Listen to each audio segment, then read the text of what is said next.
Okay, so in this video I'm going to show you how to parameterize a surface, a three-dimensional surface.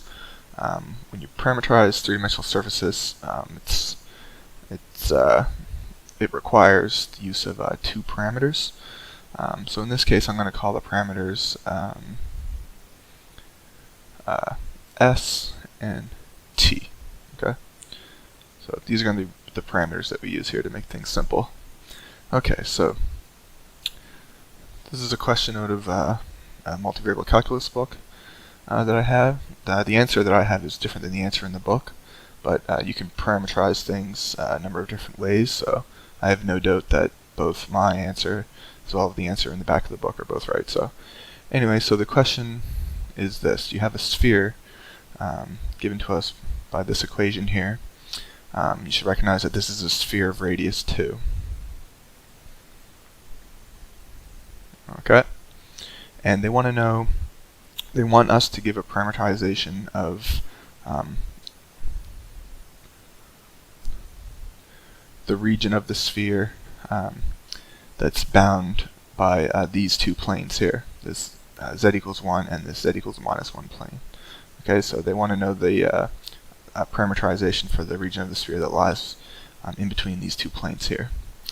Okay, so if we actually how do we do this? It's actually pretty easy. A sphere intersects the xy plane, as a circle of radius 2. This particular case, because it's a sphere of radius 2. So everywhere, the distance from the origin to the surface of the sphere is going to be 2. Okay. So here I just drew a quarter of the circle here just to simplify things. So one of my parameters I'm going to use is I'm going to say that the angle from the x-axis is going to be given to us by some angle s. Okay, so in this case, if we were just looking at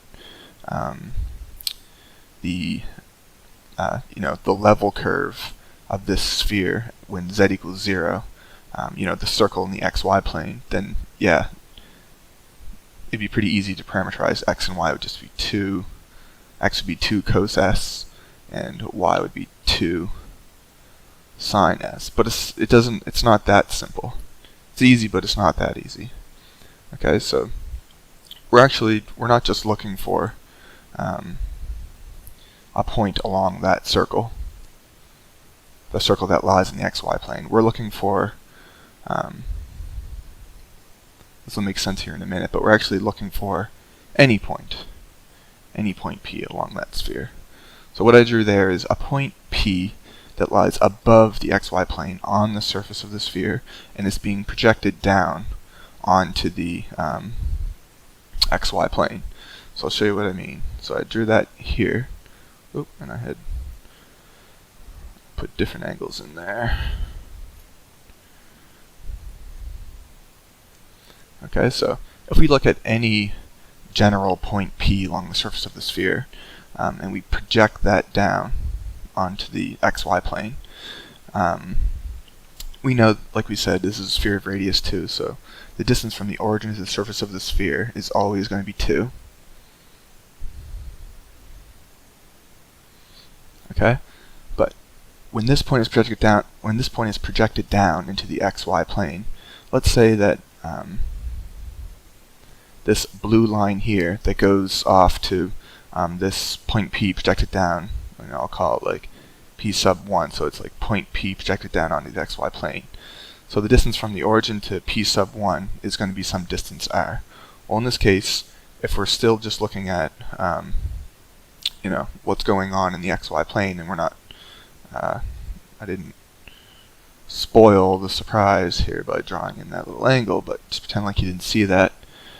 If we want to parameterize x and y in terms of s, and maybe r, just in the xy plane with this point projected down into the xy plane, then we could do that like this. It's still, just regular trig here. So the length of the hypotenuse, in this case r, cos of s, and y would be r sine of s. Okay, so r is not another parameter. Okay, r is something that we're going to solve for here in a minute.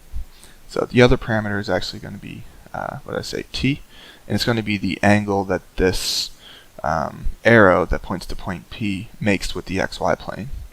Okay, so this point P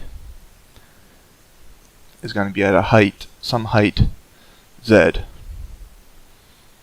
Okay, so this is like, this would be the point 0, 0, and then some point z, like that. Okay, so what would z be in this case? Well, in this case, we're still just using basic trig here. Z is just going to be 2 times the sine of t. Okay, so now the only question that remains is, what is r? And the pen's a little too thin. Okay, what is r? Alright, well, if we look at this triangle, we can think about what r is geometrically. It's just a right angle triangle here. Okay, here's the 90-degree angle right here. This angle here is t. It has a length of a hypotenuse of 2. So in this case, r is just going to be 2 cos t, like that. So now we can just plug r in over here, and we're actually done. This is our parameterization. X is going to be 2 cos t times, 2 cos t times cos s. Y is going to be 2 cos t times the sine of s, and z is going to be 2 sine of t. So this is it.